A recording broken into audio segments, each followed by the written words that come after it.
Hola familia, ¿qué tal? Hoy les traigo un nuevo video. Dijo nuestro José Martí que en el mundo ha de haber cierta cantidad de decoro, como ha de haber cierta cantidad de luz. Cuando hay muchos hombres sin decoro, hay siempre otros que tienen en sí el decoro de muchos hombres. Esos son los que se rebelan con fuerza terrible contra los que les roban a los pueblos su libertad, que es robarle a los hombres su decoro. En esos hombres van miles de hombres, va un pueblo entero, va la dignidad humana. Esos hombres son sagrados. Hoy quiero hablar sobre historia, familia. La historia manipulada y oculta de nuestra Cuba.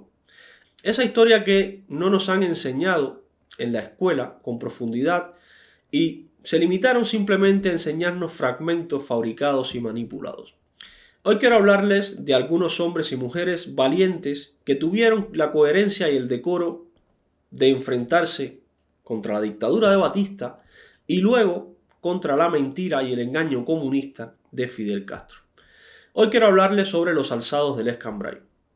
Antes de comenzar a contar esta historia, quiero dejar claro que es un tema muy delicado, hay muchas heridas abiertas y mi intención es simplemente poner en conocimiento de ustedes de la manera más objetiva posible la forma en que yo veo los sucesos del Escambray.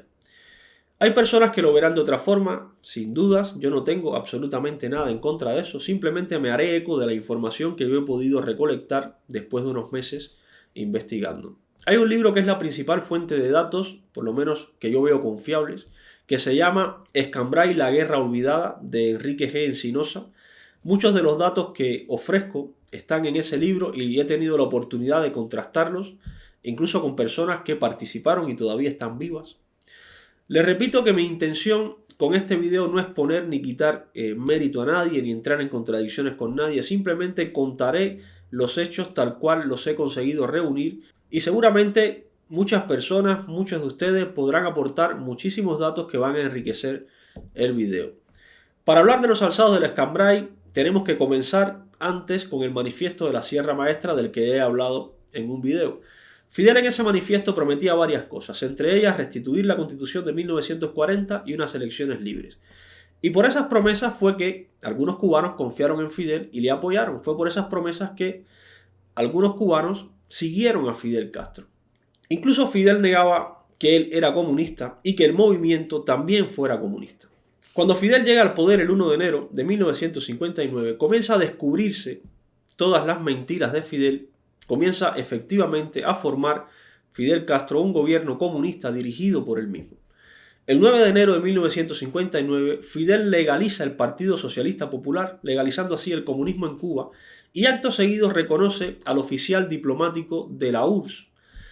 Muy poco tiempo después llega a Cuba el primer agente de la KGB, Alexander Alexeyev, que fue encargado de crear el Ministerio del Interior y más tarde se quedó también como embajador de la Unión de Repúblicas Socialistas Soviéticas en Cuba.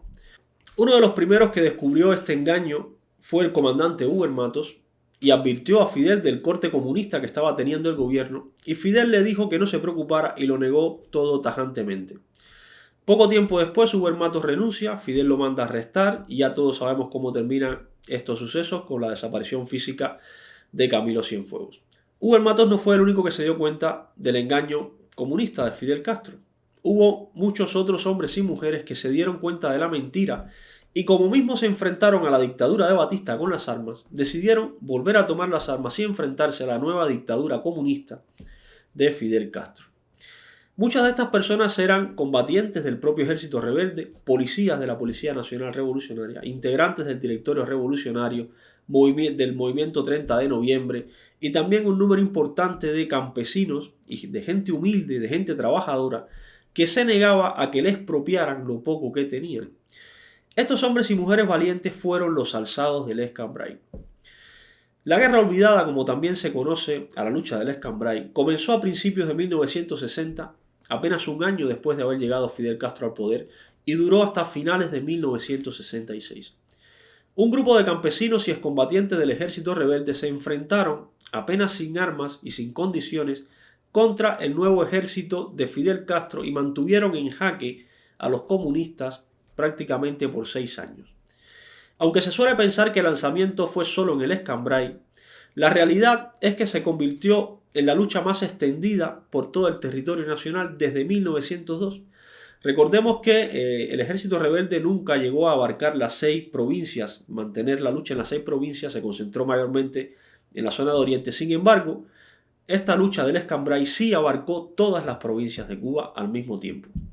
No se sabe exactamente cuál fue el coste humano de esta guerra, varios escritores dan cifras distintas y el propio Raúl Castro, en un discurso pronunciado en 1970 en conmemoración al Minin, dijo que en Cuba llegó a existir un total de 179 bandas guerrilleras compuestas por 3.591 alzados y que murieron aproximadamente 500 hombres de la FARC, pero nunca se sabe con exactitud cuántos murieron del bando contrario. El régimen cubano ocultó todos los detalles sobre los combates y las ejecuciones. Hubo un alto número de fusilamientos por parte de las Fuerzas Armadas Revolucionarias, lo que dificulta muchísimo conocer el número de víctimas. Archivo Cuba sitúa el número de víctimas de los alzados en 744 caídas en combate y más de 900 fusilados, sin contar muchos otros que fueron detenidos, torturados y asesinados en las propias prisiones castristas. Los fusilamientos, especialmente en las villas, no fueron solo de guerrilleros, se fusilaron también muchos guajiros por simples sospechas de ayudar a los alzados, se fusilaron colaboradores a personas que establecían contacto. A muchos de ellos ni siquiera se les hacía juicio y a los pocos que se les hacía juicio eran juicios sumarios sin ninguna garantía legal ni defensa. Prácticamente la sentencia ya estaba dictada antes que comenzara el juicio.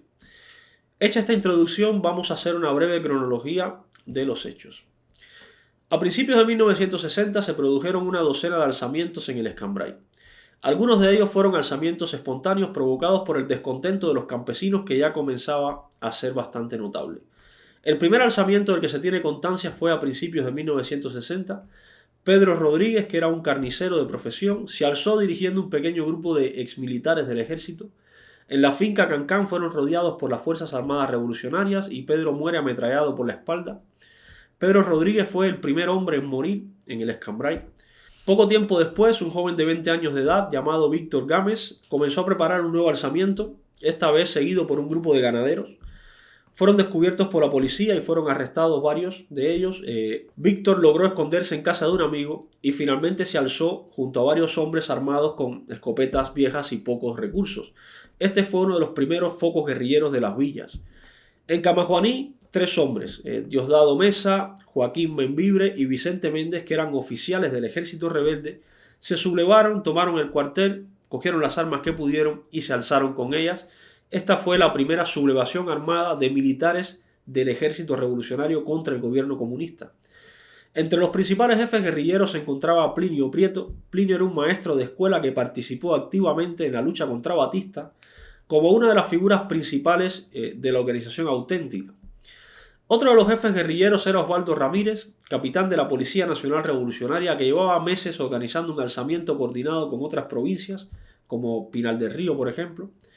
Osvaldo fue sorprendido por una patrulla en una de las reuniones que hacían y después de un breve combate tuvo que alzarse junto a 18 hombres y muy poco armamento.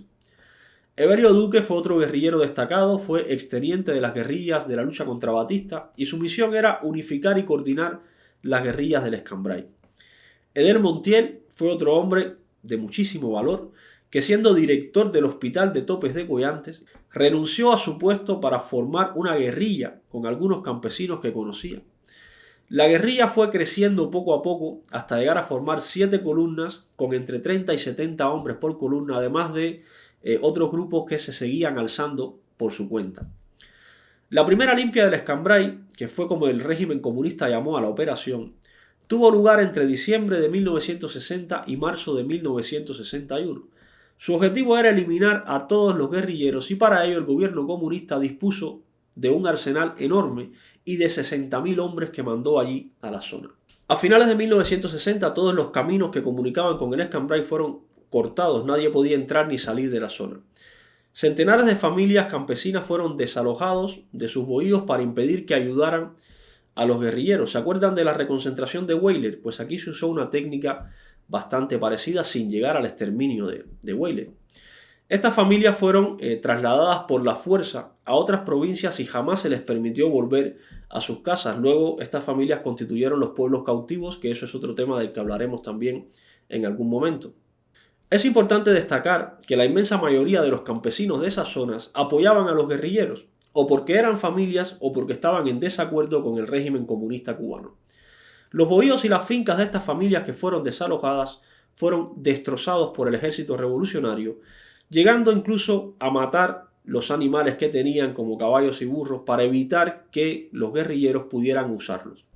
Fueron detenidos un gran número de simpatizantes de la guerrilla y fueron interrogados y torturados hasta algunos de ellos hacerlos hablar. El 1 de enero de 1960 comenzó la ofensiva comunista y se sucedieron varios combates como el de Arroyo Malo, Jorobada, San Ambrosio, Guaracabulla, Manicaragua y Central Santa Isabel. En enero de 1961 también es asesinado Conrado Benítez, presuntamente por una de las unidades bajo el mando de Osvaldo Ramírez. Benítez era un maestro rural que, según algunas fuentes, hacía de práctico y de informante al ejército comunista cubano. Apenas llegaba a los 18 años cuando fue ejecutado este joven. Aquí vamos a hacer un paréntesis.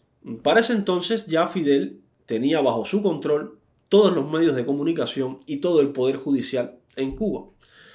Fidel Castro se hizo cargo de demonizar a los guerrilleros usando los medios de comunicación, usando la radio y la televisión. Hizo pensar a toda Cuba que los guerrilleros eran unos asesinos que estaban matando a los guajiros del Escambray, y la muerte de Conrado Benítez, este reprobable suceso, fue también usado para reforzar ese relato sesgado y manipulado de los hechos.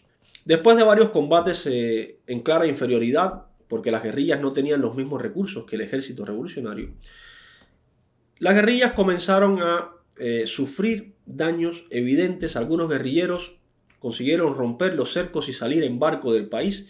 Otros, como Evelio Duque, lograron llegar a La Habana y se asilaron en la Embajada de México.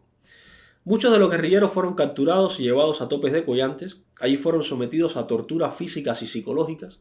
Una de las torturas, por ejemplo, eran los fusilamientos simulados, fusilamientos con salva, que afecta psicológicamente muchísimo a los prisioneros, los enferma de los nervios. Los sometían a interrogatorios desnudos, les negaban los alimentos, el agua, se les amarraba de las manos y de los pies y se les lanzaba a una represa y los sacaban prácticamente cuando ya estaban ahogados. Otra de las torturas también, decían la jicotea, que era que los metían en un barril y los tapaban y los volvían a sacar cuando ya prácticamente estaban ahogados, y muchos murieron realmente ahogados en estas torturas. Cuando te digan que en Cuba nunca se ha torturado a nadie después del año 1959, ahí en Topes de Collantes murieron no solo guerrilleros, murieron también muchos guajiros torturados por las Fuerzas Armadas Revolucionarias. Y esto fue solo una parte de las torturas, hubo muchas otras torturas también en Isla de Pinos.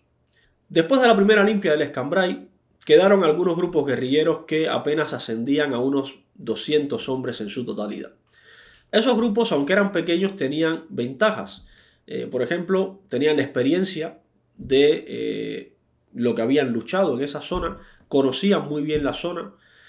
Otra de las ventajas era que Osvaldo Ramírez había sobrevivido, había logrado burlar 11 cercos del ejército comunista cubano y por tanto contaba la guerrilla con un líder para continuar la lucha, un líder con experiencia.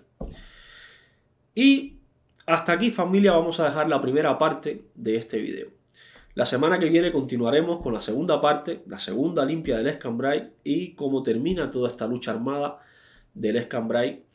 Es una etapa de la historia de Cuba sobre la que se ha volcado un manto negro para intentar borrar todo lo que allí sucedió. Es una etapa bastante oscura de la historia de Cuba, donde se cometió errores por parte de la guerrilla, como el asesinato de Conrado Benítez, por ejemplo, del cual luego se toma una medida para que no siga ocurriendo este tipo de sucesos por parte de la guerrilla, que veremos en la segunda parte del video. Pero el régimen comunista cubano hizo todo lo posible y lo sigue haciendo por intentar que el pueblo cubano olvide esto. ¿Por qué? Porque este fue el levantamiento armado más grande que hubo en Cuba en contra del régimen comunista cubano. Esta es la prueba de que los campesinos no estaban en favor de los comunistas cubanos. Esta es la prueba de que había militares que tenían mucho valor y mucho decoro y mucha vergüenza y decidieron enfrentarse al nuevo totalitarismo comunista que se les venía encima en Cuba después de haber luchado contra el totalitarismo de Batista. Esta es la muestra de que sí, de que habían cubanos valientes que se enfrentaron con las armas al régimen comunista cubano. Por eso el régimen cubano ha intentado borrar esta historia del conocimiento del pueblo cubano. Así que en el próximo video vamos a ver la segunda parte de lo que pasó en el Escambray. Torturas, asesinatos, fusilamientos, sin juicio. Todo esto lo sufrieron guajiros y guerrilleros en el Escambray cubano. Un saludo, familia.